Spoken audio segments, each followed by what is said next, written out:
It started with a broken coffee machine and $7.48 in my bank account. Not exactly a rock bottom, but close enough to feel like one. I was 27, working part-time from my laptop, making just under $900 a month. Rent was crushing me. Debt collectors were sending friendly reminders.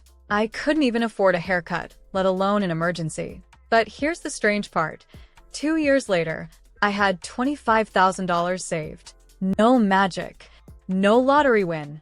No tech startup or rich uncle. So, how does someone save that much money when they barely earn enough to survive? That's the story I'm going to tell you. Not just how I did it, but how you can too.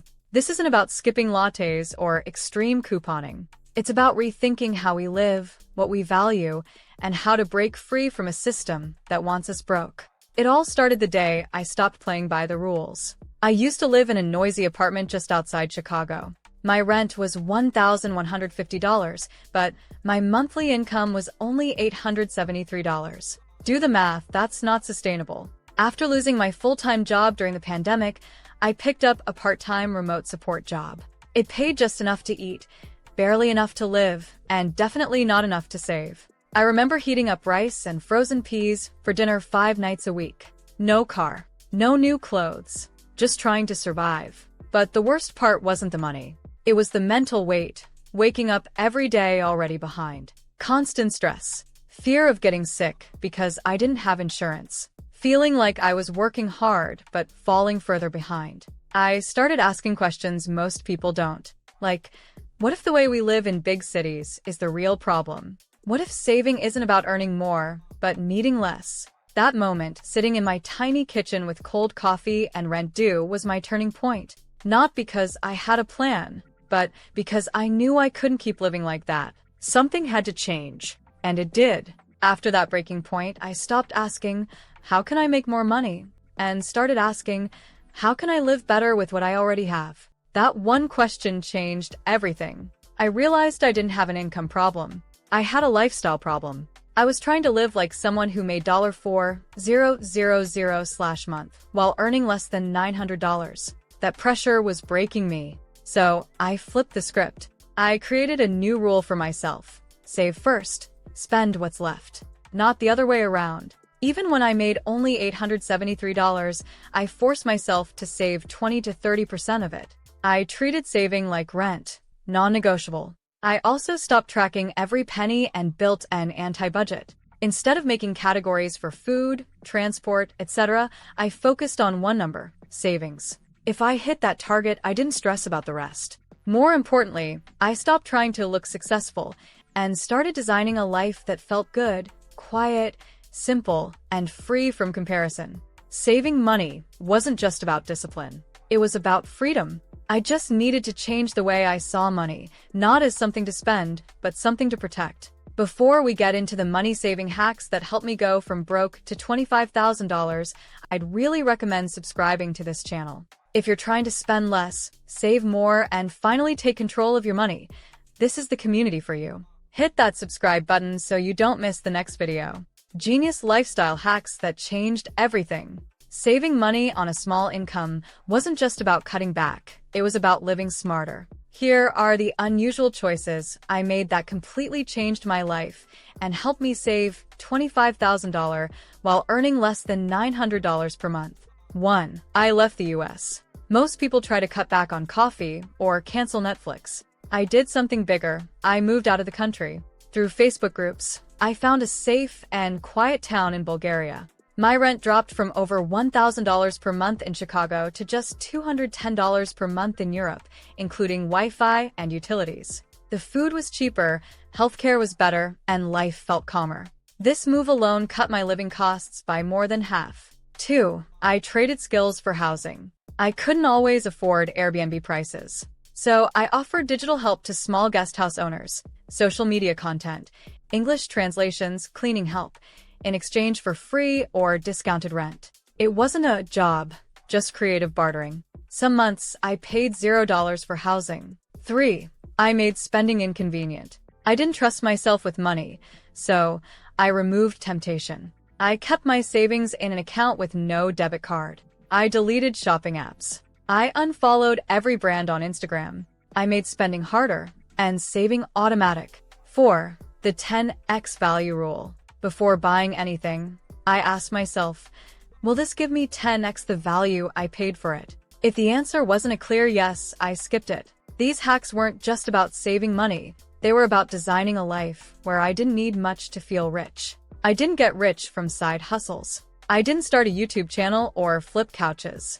I just made small income moves that added up over time. The first thing I did was invest in one online course, just $29, to improve how I speak with customers. That single skill got me a small raise at my part-time job, bumping my income from $873 to around $1,100 per month. Next, I looked at what I already knew. I was good at using Notion to organize my day, so I built a simple productivity template and sold it on Etsy. It made me an extra $50 to $80 per month, passively. Then, I reviewed a few apps I was already using and posted them on TikTok. I added my referral links and, surprisingly, I made another $100 in a few months. Here's the trick. Every extra dollar went straight to savings. I treated new money like it didn't exist. I wasn't chasing money. I was quietly stacking it in small, smart ways. Then, mindset shift, the anti-consumer. The biggest change wasn't in my wallet, it was in my mind. I used to think buying things made me feel successful.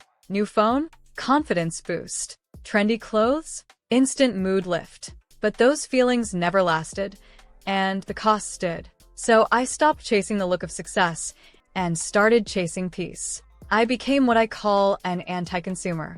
Not someone who hates stuff, just someone who chooses what matters. I unfollowed influencers, stopped scrolling store apps, and turned off every ad I could. I made shopping boring. Instead of asking, can I afford this? I asked, why do I want this? I replaced buying with free pleasures. Long walks every morning, reading library ebooks, and journaling my thoughts instead of venting online. And it worked. I stopped needing to treat myself because I didn't feel deprived. Money stopped being something I used to escape life. It became something I used to build a better one. I'm not super disciplined. I just built systems so I wouldn't have to be. Instead of trying to remember to save, I set up automatic transfers. Every time I got paid, 30% went straight into a savings account I couldn't easily touch. No debit card, no app notifications. I used a free app to track my net worth once a month. Watching it grow became my new kind of progress bar.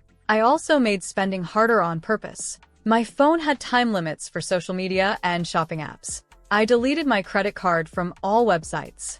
I used a prepaid card for daily expenses. Once it was empty, I stopped spending. These little systems removed temptation and made saving the default. It wasn't about being perfect. It was about making the right choice easier than the wrong one. The invisible privileges I still had. To be fully honest, I had some hidden advantages.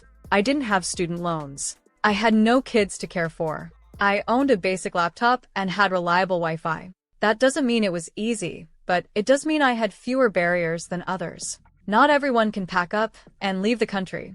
Not everyone has access to remote jobs or spare time. This story isn't meant to say, anyone can do it. It's meant to say, here's what's possible. If some of these pieces fit your life, take what helps, leave what doesn't. So, where did the $25,000 go? I didn't blow it on a big purchase. I gave every dollar a job. $13,000 went into a high-interest emergency fund. $6,000 into a low-cost index fund, S&P 500. $3,000 for travel and slow living. $3,000 for learning new skills. You don't need to copy everything I did, but here are a few ideas you can use. Start with housing. It's usually the biggest cost. If you can lower it, you'll save more than skipping coffee. Use the save first, spend the rest rule. Automate it. Make spending inconvenient and saving easy. Track your net worth, not just your budget. It's more motivating. Look for small income boosts from things you already know or use templates, reviews, digital tools. Trade skills when money is tight. Don't be afraid to offer value creatively. Ask yourself before spending, does this add lasting value to my life? This isn't about being extreme. It's about being intentional. Even if you can only save $5 this week, that's a start. Small wins lead to big results. I didn't buy a car. I didn't upgrade my phone. I didn't move into a fancy apartment. But here's what I did buy. Peace of mind, freedom to make better choices, and the power to say no to jobs I don't love. $25,000 gave me breathing room. It gave me options. It gave me time. I still live simply. I still earn less than most of my friends. But I don't feel poor because I know where every dollar goes and I'm no longer stuck. That's what saving on a small income really gave me: control. Now, if you want to learn more about achieving financial success, then watch this video next.